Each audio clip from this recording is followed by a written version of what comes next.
안녕하세요, 김영석입니다. 저는 세상의 모든 문서를 크게 두 가지 패턴으로 나눕니다. 인과관계가 있는 해결사 구조냐, 그것이 없는 서사시 구조냐 하는 것이죠. 먼저 해결사 구조의 사례부터 보시죠. 전국에 걸쳐 13개의 소규모 콜센터를 가진 어느 회사의 콜센터 통합에 대한 컨설팅을 한 적이 있습니다. 수도권과 부산, 경남을 중심으로 크고 작은 30석에서 80석의 크고 작은 콜센터가 분산되어 있었죠. 95%의 직원이 여성이었습니다. 소규모 콜센터에서는 공간이 작아서 휴게 공간이나 수유실을 따로 마련하지 못했고, 직원 교육을 전담하는 교육 담당자나 교육장이 있는 곳도 있고 없는 곳도 있었습니다. 관리자나 행정직원이 많은 곳은 실제로 콜을 처리할 직원 비율이 낮아서 오버헤드율이 심했고, 같은 회사임에도 시간이 지나면서 처리 프로세스도 제각각이 되어서 전체적으로 효율이 떨어지기 시작했죠. 해결책은 작은 콜센터들을 합쳐서 규모의 경제를 이루면서 직원 복지와 서비스의 품질도 높이는 길이었습니다. 수도권 한 곳과 부산, 경남 한 곳 등 2개로 전국의 13개 콜센터를 통합하는 것이 최선의 방법이라고 생각했죠. 네, 이것이 제가 제시한 해결책이었습니다. 이원화 통합에 드는 투자 금액은 40억 원가량이었습니다. 그게 우리의 결론이었죠. 그 40억의 해결책에 대한 이유와 문제점은 오버헤드 비용, 교육, 휴게 수유시설, 품질, 표준화 등 5가지 정도가 됐습니다. 그런데 청중인 경영진에서 생각하기에 이 5가지 이유로 40억 원을 투자하기에는 확신이 서지 않았습니다. 한마디로 문제의 크기가 해결책인 40억 원만큼 크다고 생각하지 않은 것이었죠. 의사결정자라면 당연한 반응입니다. 적어도 문제점의 크기가 해결책과 비슷하거나 더 커야 했거든요. 그래서 2번 정도 반려당했습니다. 그래서 확실한 정량적인 문제를 찾아 나서기로 했죠. 그리고 한 달을 들여서 콜 단가라는 성과 지표를 찾아냈습니다. 이 회사는 작은 규모의 콜센터를 지사에서 각기 관리하다 보니까 콜 단가에 대한 관리를 거의 하지 않고 있었죠. 콜 단가라는 것은 고객이 전화를 걸었을 때 사람이 받는 순간 비용으로 계산되는 돈입니다. 여러분들도 콜센터에 전화했을 때 사람과 통화하기 어려운 현실을 경험하셨을 겁니다. 모두 콜 단가를 낮추기 위한 것이었죠. 이 회사의 콜 단가를 어림잡아 계산해 보니까 일반적인 콜센터에 비해서 연간 100억 이상 추가 지출되고 있다는 사실이 밝혀졌습니다. 결국 앞서 말한 4가지의 문제점이 콜 단가 상승을 야기하고 있었고, 그럼에도 휴게 수유시설은 부족한 거였죠. 이 문제들은 규모의 경제를 이루고 통합 일원화하면 상당 부분 해소될 수 있는 부분이었습니다. 이 컨설팅 보고서는 100억 원의 문제점을 제시하고 나자 문제없이 통과되었죠. 컨설팅 보고서의 전반적인 플롯은 이와 같이 3단계로 구성되었습니다. 영화의 시놉시스 정도에 해당되는 분량이죠. 실제로는 30분 정도의 발표 분량으로 상당한 양의 보고이 써있지만 위의 문장들이 핵심적인 흐름이었습니다. 저는 지금 보고 계시는 짧은 시놉시스 같은 플롯을 쓰는데 많은 시간을 들입니다. 여기서 나온 핵심 논리가 굳건해야 살을 붙여도 흐름이 유지되죠. 생각의 함축 부분에서 말씀드린 바 있죠. 전 이렇게 문제와 해결로 이어지는 인과관계를 가진 형태를 해결사 구조로 부릅니다. 비즈니스 문서의 가장 일반적인 2 형태 중 하나죠. 제안서, 사업계획서, 개선 보고서 등 주장이 있는 문서는 모두 해결사 구조로 보시면 됩니다. 핵심 원리는 문제가 해결보다 무거워야 청중이 쉽게 그에 동의한다는 논리입니다.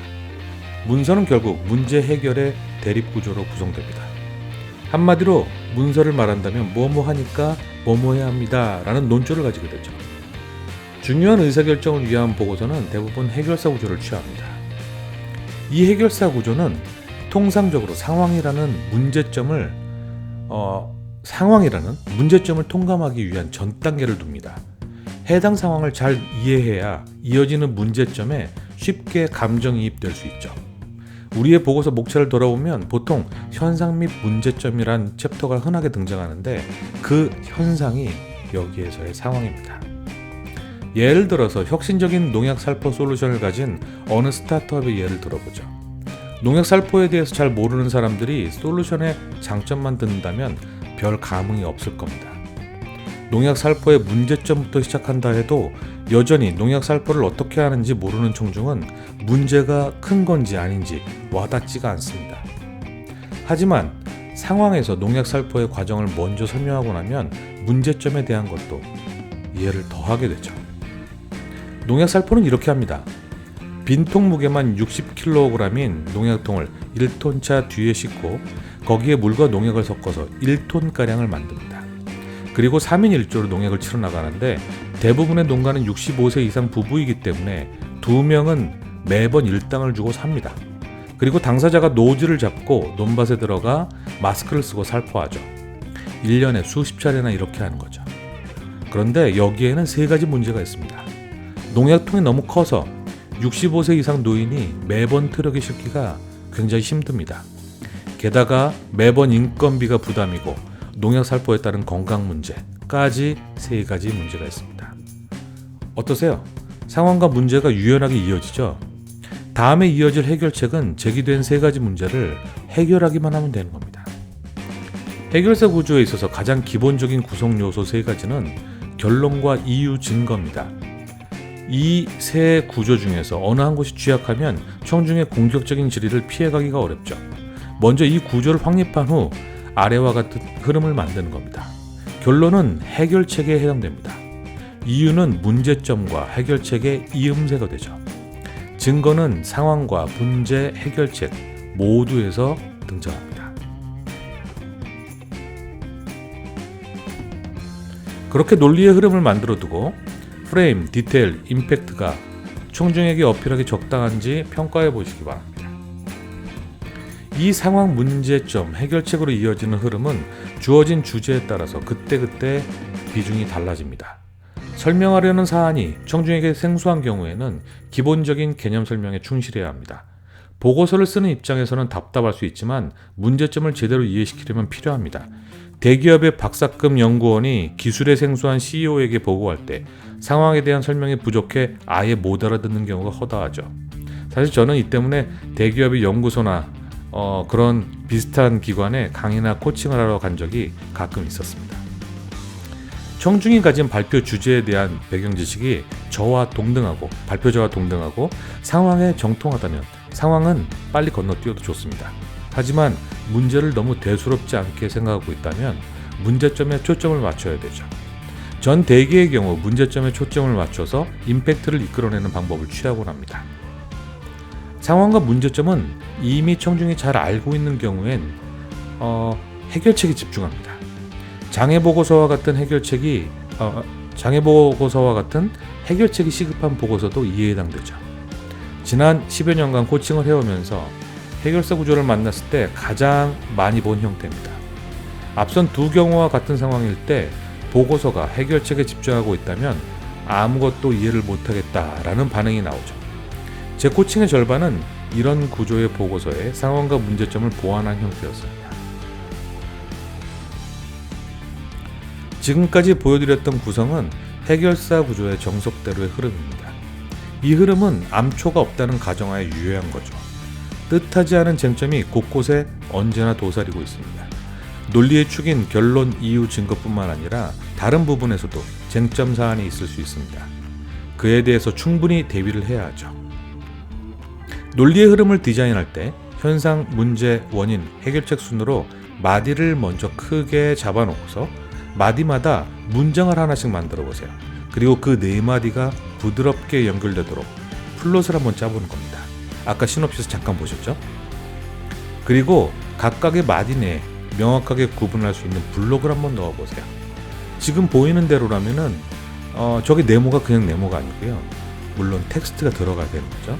4가지의 현상과 3개의 문제점, 2가지의 원인, 그리고 3개의 해결책으로 이어지는 구조입니다. 그리고 가급적 그걸 연결해 보시기 바랍니다. 지금 보시는 이 모습이 최초의 논리 흐름을 설계에 정리하는 다이어그램입니다. 보통 저는 손으로 하는 게 편하고 빠르죠. 저는 이 단계에서 카드나 넓은 무지노트를 이용합니다. 해결사 구조는 영화의 복수극과 비슷한 패턴입니다. 퀸텐 타란티노 감독의 킬빌이 그 전형을 보여주고 있죠.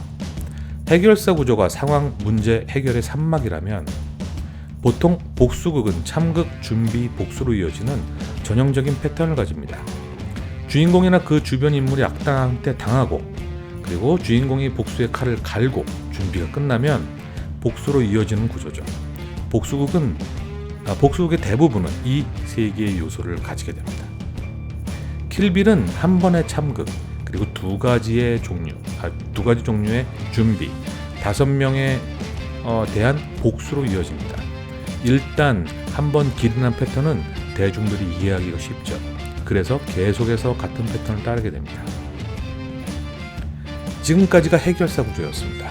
주장이 있고 인과관계가 명확하며 문제 해결의 대립 구조죠.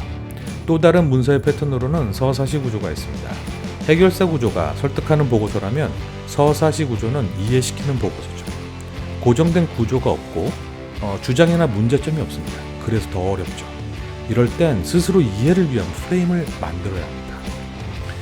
2011년을 즈음해서 어느 게임 회사의 사내 컨퍼런스를 코칭하면서 저도 한 꼭지를 맡아서 강연한 적이 있습니다. 지난 15년간의 IT의 역사를 설명하는 40분짜리 강연이었죠. 30대 초반의 젊은 개발자와 디자이너들이 많은 게임 회사여서 저도 그 분위기에 편승해서 만들었습니다. 기본적으로 청중이 늘어질 수 있는 주제라서 빠른 전개를 위해 170여 장의 슬라이드를 동원했죠. 이게 전체의 모습입니다. 상당히 많은 분량이죠. 15년간의 IT의 역사를 이렇게 담아냈습니다.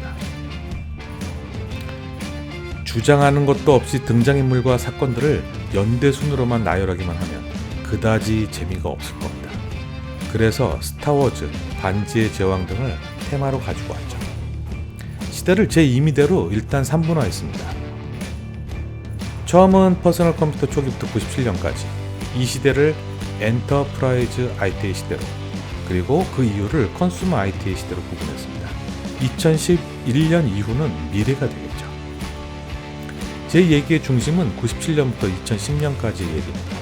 많은 IT 기업들을 놓고 주연과 조연을 캐스팅을 해서 초기 엔터프라이즈 시대를 주름잡았던 5명의 영주와 하나의 절대 군주, 그리고 2세대로 넘어오면서 그 절대 군주에 대항하는 대항마로 성장한 애플이나 구글로 삼국지의 구도를 짰습니다.